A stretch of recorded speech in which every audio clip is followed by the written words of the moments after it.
Hello friends, എല്ലാവർക്കും ചെമ്മരിപ്പൂവിൻ്റെ ഇന്നത്തെ പുതിയൊരു എപ്പിസോഡ് വീഡിയോയിലേക്ക് സ്വാഗതം. എപ്പിസോഡിൻ്റെ തുടക്കത്തിൽ തന്നെ കാണിക്കുന്നത് നമ്മുടെ മഹേഷ് സച്ചിയുമായിട്ട് വണ്ടി കാണിക്കാനായിട്ട് ചെല്ലുകയാണ് കേട്ടോ. ഈ ഒരു സമയത്ത് മാറി നിന്നെല്ലാം കേൾക്കുകയാണ് രേവതി. പെട്ടെന്ന് തന്നെ മഹേഷ് സച്ചിനായിട്ട് പറയുന്നുണ്ട്, എടാ വണ്ടി എങ്ങനെയുണ്ടെന്ന് ചോദിക്കുന്ന സമയത്ത് വണ്ടിയെക്കുറിച്ച് എന്ത് പറയാനായിട്ട്, നമ്മൾ അന്ന് വന്ന് കണ്ട വണ്ടിയല്ലേ, എൻ്റെ കയ്യിൽ പൈസ ഉണ്ടായിരുന്നു, ഞാൻ അന്ന് തന്നെ മേടിച്ചേനെ, എൻ്റെ ഒന്നും തന്നെ പറയാനില്ല, അന്ന് തന്നെ നോക്കിയപ്പോൾ എനിക്ക് മനസ്സിലായത് എല്ലാ കാര്യങ്ങളും നല്ല ഓക്കെയാണ്, കണ്ടീഷൻ വണ്ടിയാണെന്നൊക്കെ സച്ചി പറയുമ്പോഴത്തേക്കും രേവതിക്ക് ഭയങ്കര സന്തോഷമാവുന്നുണ്ട് കേട്ടോ. ഈ ഒരു സമയത്ത് മഹേഷ് പറയുന്നുണ്ട്, ഒരു കാര്യം ചെയ്ത് നിന്ന് ഓടിച്ചു നോക്കിയിട്ട് എങ്ങനെയുണ്ടെന്നൊന്ന് പറയാമെന്ന് പറയുമ്പോഴത്തേക്കും, ഞാൻ ഓടിച്ചു നോക്കണോ, അത് ശരിയാവും ഓടാന്ന് ചോദിക്കുമ്പം അതേ ശരിയാവുള്ളൂ, നീ ഒന്ന് ഓടിച്ചു നോക്കുക, എന്നിട്ട് അഭിപ്രായം പറയണം. അങ്ങനെ നമ്മുടെ സച്ചി വണ്ടിയുടെ അകത്തേക്ക് കയറിയതിന് ശേഷം വണ്ടിയുടെ സ്റ്റിയറിങ്ങും ക്ലച്ചും ഒക്കെ ഇങ്ങനെ ഓരോന്നായിട്ട് സെപ്പറേറ്റ് നോക്കിയതിന് ശേഷം പറയുന്നുണ്ട്, എടാ മഹേഷ് എന്തൊരു സ്മൂത്താണ് ഇതെല്ലാം എന്ന് ചോദിക്കുമ്പോഴത്തേക്കും മഹേഷ് പറയുന്നത്, എന്താ നീ ഒരു കാര്യം ചെയ്യും, വണ്ടി ഓടിച്ചിട്ട് പറഞ്ഞ് ജസ്റ്റ് പോയിട്ട് വരാൻ പറയുകയാണ്. അങ്ങനെ നമ്മുടെ സച്ചി വണ്ടി എടുത്തുകൊണ്ട് പോകാൻ കേട്ടോ. അങ്ങനെ സച്ചി പുറത്ത് പോയിട്ട് തിരികെ വന്നതിന് ശേഷം പറയുന്നുണ്ട്, വണ്ടിയെക്കുറിച്ച് ഒന്നും പറയാനില്ലടാ, എന്തായാലും വണ്ടി മേടിക്കുന്ന നിന്റെ കൂട്ടുകാരൻ വളരെയധികം ഭാഗ്യവാനാണ്, വണ്ടി അത്രയ്ക്ക് നല്ല കണ്ടീഷനാണെന്നൊക്കെ പറയുമ്പോഴത്തേക്കും നിനക്ക് ഓക്കെ ആണല്ലോ എന്നും മഹേഷ് ചോദിക്കുന്നുണ്ട്. ഓക്കെ ആണടാ എന്ന് നമ്മുടെ സച്ചി പറയുമ്പോഴത്തേക്കും, അങ്ങനെയല്ല എൻ്റെ കൂട്ടുകാരന് കേൾക്കാൻ പാകത്തിന് ഉറക്കെ പറയാറുണ്ട്. അന്നേരം പറയുന്നുണ്ട്, ഓക്കെ ആണ്, എനിക്ക് ഇഷ്ടപ്പെട്ടു എന്ന് സച്ചി പറയാണ്. ഇത് കേൾക്കുമ്പോഴത്തേക്കും മഹേഷ് അതിനേക്കാളും ഉറക്കെ പറയാണ്, നിനക്ക് ഇഷ്ടപ്പെട്ടല്ല, അപ്പം ഇത് തന്നെ മേടിക്കാലോ എന്ന് മഹേഷ് ഉറക്കെ വിളിച്ച് പറയുമ്പോഴത്തേക്ക്, നീ എന്തിനാണ് ഇത്ര ഉറക്കെ സംസാരിക്കുന്നത് നമ്മുടെ സച്ചി ചോദിക്കുന്നുണ്ട്. അതല്ലടാ, എൻ്റെ കൂട്ടുകാരനകത്താണല്ലോ, അവൻ കേൾക്കണമെങ്കിൽ ഇത്ര അധികം ഒച്ചത്തിൽ സംസാരിച്ചാൽ മാത്രമേ കേൾക്കുള്ളൂ എന്ന് പറയാണ്. അങ്ങനെ നമ്മുടെ സച്ചിക്ക് വണ്ടിയൊക്കെ ഇഷ്ടപ്പെട്ടു എന്ന് രേവതിക്ക് മനസ്സിലാവുകയാണ്. അതിനുശേഷം നമ്മുടെ സച്ചി കുറച്ച് ഇമോഷണൽ ആയിട്ടാണ് സംസാരിക്കുക. കാരണം താൻ ഇഷ്ടപ്പെട്ടു എന്ന് പറഞ്ഞ വണ്ടി അത് തൻ്റെ കയ്യിൽ നിന്ന് നഷ്ടപ്പെടുകയാണല്ലോ എന്ന രീതിക്ക് മഹേഷിനോടായിട്ട് പറയുകയാണ്. എന്തായാലും നിന്റെ കൂട്ടുകാരൻ ഭാഗ്യം ചെയ്തവനാണ്, ഇങ്ങനെ ഒരു വണ്ടി കിട്ടുക എന്ന് പറഞ്ഞ ലക്ക് തന്നെയാണ്, ഞാൻ എന്തായാലും ഓട്ടം ചെല്ലട്ടെ, എനിക്ക് ഓട്ടം ഉണ്ടെന്ന് പറഞ്ഞുകൊണ്ട് ഒന്നുകൂടി ആ വണ്ടിയൊക്കെ മൊത്തം നോക്കി സങ്കടത്തോട് തന്നെ ഒന്ന് തലോടിയിട്ടൊക്കെയാണ് സച്ചി അവിടെ നിന്ന് പോകുന്നത്. സച്ചി പോയിട്ട് തൊട്ടുപുറകെ തന്നെ രേവതി അങ്ങോട്ടേക്ക് വരികയാണ്. രേവതിക്ക് സച്ചിക്ക് കാർ ഇഷ്ടപ്പെട്ടു എന്നൊക്കെ അറിയുമ്പോൾ ഭയങ്കര സന്തോഷമാവുന്നുണ്ട്.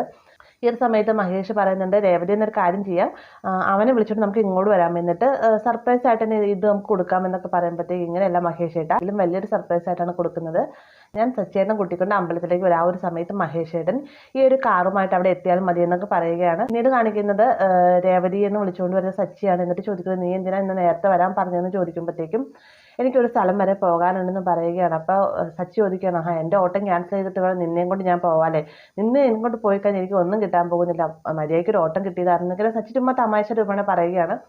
ഈ ഒരു സമയത്ത് രേവതി പറയുന്നുണ്ട്, എന്തായാലും നമുക്കൊരു സ്ഥലം വരെ പോവാം, സച്ചേട്ടൻ വായെന്ന് പറയുമ്പോഴത്തേക്കും രേവതിനെ മൊത്തത്തിൽ നോക്കിയിട്ട് പറയുന്നുണ്ട്, കൊള്ളാലോ, നീ വളരെയധികം സുന്ദരിയായിട്ടുണ്ടല്ലോ, എങ്ങോട്ടാ നീ പോകുന്നതെന്ന് ചോദിക്കുമ്പോൾ, ഞാനല്ല നമ്മളാ പോകുന്നതെന്ന് നമ്മുടെ രേവതി മറുപടി പറയുന്നുണ്ട്. നമ്മളോ എങ്ങോട്ടേക്കെന്ന് ചോദിക്കുമ്പോഴത്തേക്കും, നമ്മൾ അമ്പലത്തിൽ വരാൻ പോവാണ്, അമ്പലത്തിൽ പോയിട്ട് ചെറിയ ചടങ്ങുകളും കാര്യങ്ങളൊക്കെ ചെയ്യണമെന്ന് പറയുമ്പോഴത്തേക്കും, അന്ന് ചെയ്ത പോലെ നിന്നെ അത് പൊക്കി സ്റ്റെപ്പ് കയറണം, എന്നെ കൊണ്ട് പറ്റില്ല എന്നൊക്കെ സച്ചി പറയുമ്പോഴത്തേക്കും, അതൊന്നുമല്ല, അന്ന് നമ്മളുടെ പൂക്കളുമായിട്ടുള്ള വണ്ടി കാണാതെ പോയ സമയത്ത് ഞാനൊന്ന് നേർച്ച നേർന്നാണ്, അതുകൊണ്ട് സച്ചേട്ടൻ വന്നേ മതിയാവൂന്നും പറഞ്ഞുകൊണ്ട് സച്ചിനെ നിർബന്ധിച്ച് എന്നെ കൂട്ടിക്കൊണ്ട് പോകാൻ കേട്ടോ. അമ്പലത്തിലേക്ക് ചെല്ലുന്ന നേരത്ത് അവിടെ ദൈവവും ലക്ഷ്മിയൊക്കെ കാണും കേട്ടോ. ലക്ഷ്മിനെ കാണുമ്പോഴത്തേക്കും സച്ചിക്ക് ആദ്യമൊക്കെ മിണ്ടാനൊക്കെ ഒരു മടിയാണ്.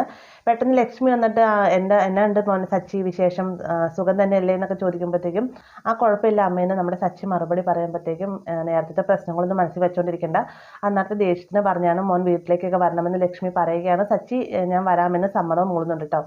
അപ്പോൾ ഇവർ നമ്മളിങ്ങനെ സംസാരിച്ചുകൊണ്ട് നിൽക്കുന്ന സമയത്താണ് അമ്പലത്തിൻ്റെ മുന്നിൽ മഹേഷ് തന്നെ കാണിച്ച് കാറ് കിടക്കുന്ന സച്ചി കാണുന്നത്. തൊട്ട് പിന്നാലെ തന്നെ മഹേഷും വരുന്ന കാണുമ്പോഴത്തേക്കും, എടാ മഹേഷ്, നീ എന്താ ഇവിടെ, നിന്റെ കൂട്ടുകാരൻ എവിടെയാണ് വണ്ടി പൂജയ്ക്ക് കൊടുക്കുന്നതെന്ന് ചോദിക്കുമ്പോൾ, അതേടാ അവൻ ഇവിടെ തന്നെ വണ്ടി പൂജയ്ക്ക് കൊടുക്കുന്നതെന്ന് മഹേഷ് മറുപടി പറയുന്നുണ്ട്. പെട്ടെന്ന് തന്നെ ദേവു ഒരു പൂമാല എടുത്തുകൊണ്ടെന്ന് വണ്ടിയിലേക്ക് ചാർത്താണ്ട്. ഈ ഒരു സമയത്ത് മഹേഷ് ചോദിക്കുന്നുണ്ട്, ഈ വണ്ടിയുടെ പൂമാലയുടെ ഓർഡർ കിട്ടിയത് ദേവുവിനാണല്ലേ, അതെന്തായാലും നന്നായി എന്ന് പറയുകയാണ്. അപ്പോൾ ഇവരൊക്കെ ഇങ്ങനെ സംസാരിച്ചുകൊണ്ടിരിക്കുന്ന സമയത്ത് സച്ചി ചോദിക്കുന്നുണ്ട്, മഹേഷ് നിന്റെ കൂട്ടുകാരൻ എവിടെ, വണ്ടിയുടെ പൂജയ്ക്ക് കൊണ്ട് വെച്ചു എന്ന് പറഞ്ഞിട്ട് അവൻ എവിടെയെന്ന് ചോദിക്കുമ്പോഴത്തേക്കും, അവൻ ഇവിടെ തന്നെ ഉണ്ടെന്ന് പറയുന്ന നേരത്താണ് പൂജാരി അങ്ങോട്ടേക്ക് വരുന്നത്. അന്നുടനെ തന്നെ പറയുന്നുണ്ട്, എന്തായാലും നിങ്ങൾ ചെയ്ത വളരെ നല്ല കാര്യമാണ്, ഇത്രയും വലിയൊരു കാര്യം കുടുംബത്തുണ്ടായല്ലോ എന്നൊക്കെ പറയുമ്പോഴത്തേക്കും സച്ചി കരുതുന്നത് രേവതിക്ക് വലിയൊരു പൂമാലയുടെ ഓർഡർ കിട്ടിയില്ല, അതേക്കുറിച്ചായിരിക്കും തിരുമേനി സംസാരിക്കുന്നത് എന്ന് കരുതിക്കൊണ്ട് പറയാണ്. അതേ തിരുമേനി, അതൊരു വലിയ കാര്യം തന്നെയായിരുന്നു, അതിൽ നിന്ന് നല്ല ലാഭം നമുക്ക് ഉണ്ടായി എന്ന് പറഞ്ഞുകൊണ്ട് സച്ചി ഇങ്ങനെ സംസാരിച്ചുകൊണ്ട് നിൽക്കുന്ന കൂട്ടത്തിൽ തന്നെ മഹേഷിനോടായിട്ട് ചോദിക്കുന്നുണ്ട്, എടാ തിരുമേനി വന്നു, നിന്റെ കൂട്ടുകാരൻ എവിടെയെന്ന് ചോദിക്കുമ്പോഴത്തേക്ക് തിരുമേനി വേഗം വണ്ടിയുടെ ഫ്രണ്ടിൽ നിന്ന് ആരതി ഒഴിയുന്ന സമയത്ത് തന്നെ രേവതിയായിട്ട് പറയുന്നുണ്ട്, സച്ചിയും കൂട്ടിക്കൊണ്ട് വരാൻ പറയുകയാണ്. ഇത് കേൾക്കുന്ന നേരത്തെ സച്ചി ചോദിക്കുന്നുണ്ട്, അതിൽ നമ്മളെന്തിനാ ചെല്ലുന്നത്, വണ്ടി മേടിച്ചത് മഹേഷിൻ്റെ കൂട്ടുകാരനല്ലേ, പിന്നെ എന്തിനാ നിന്നെ അങ്ങോട്ടേക്ക് വിളിക്കുന്നതെന്ന് തിരുമേനി ചോദിക്കുന്ന സമയത്ത് ലക്ഷ്മി പറയുകയാണ്, മോനെ സച്ചി ഇത് നിനക്ക് വേണ്ടി മേടിച്ച വണ്ടിയാണെന്ന് പറയുമ്പോഴത്തേക്കും നമ്മുടെ സച്ചി ആകെ ഷോക്ക് അടിച്ച് വളർന്ന് നിൽക്കാട്ടെ. ഈ സമയത്ത് മഹേഷ് പറയുന്നുണ്ട്, നിനക്ക് വേണ്ടിയിട്ട് നിന്റെ ഭാര്യ സർപ്രൈസ് ആയിട്ട് മേടിച്ചെന്ന സമ്മാനമാണിതെന്ന് പറയുമ്പോഴത്തേക്കും നമ്മുടെ സച്ചി രേവതിയെ ഒന്ന് നോക്കുകയുണ്ട്. അതിന് ശേഷം ആ പൂമാല കിട്ടിയ ലാഭത്തിനുള്ള മുഴുവൻ പൈസയും കൊടുത്തതെന്ന് ചോദിക്കുമ്പോൾ അത് വെച്ച് തന്നെയാണ് വണ്ടി മേടിച്ചെന്ന് പറയട്ടെ. അപ്പോൾ നമ്മുടെ സച്ചിക്ക് സന്തോഷവും സങ്കടം കാരണം ഇങ്ങനെ പ്രതികരിക്കാൻ പറ്റാത്ത അവസ്ഥയിൽ നിൽക്കാണ്ട് ഈ ഒരു സമയത്ത് തിരുമേനി വന്നിട്ട് വണ്ടിയുടെ താക്കോല് പൂജിച്ചിട്ട് രേവതിയുടെ കയ്യിലേക്ക് കൊടുക്കുകയാണ്. പിന്നീട് നമ്മുടെ രേവതിയാണ് സച്ചിയുടെ കയ്യിലേക്ക് ഈ ഒരു താക്കോല് കൊടുക്കുന്നുണ്ട്. ഈ സമയത്ത് ദേവ് പറയുന്നുണ്ട്, സച്ചിയാണ് ഇനി ഓട്ടോ ഡ്രൈവർ അല്ലാട്ടെ, സ്വന്തമായിട്ടൊരു കാറിൻ്റെ ഓണറാണ്, മുതലാളിയാണെന്നൊക്കെ ഇങ്ങനെ ദേവ് പറയുന്ന സമയത്ത് നിനക്കിനി എന്തായാലും ഈ ഓട്ടോ വേണ്ടില്ല, ഈ ഓട്ടോ ഞാൻ ആ ഓണർക്ക് കൊടുത്തേക്കാം, നീ കാറുമായിട്ടൊന്ന് പോയിട്ട് പോയെന്നും പറഞ്ഞുകൊണ്ട് മഹേഷ് സച്ചിയെ രേവതിയെ അവിടുന്ന് പറഞ്ഞു വിടുകയാണ് കേട്ടോ.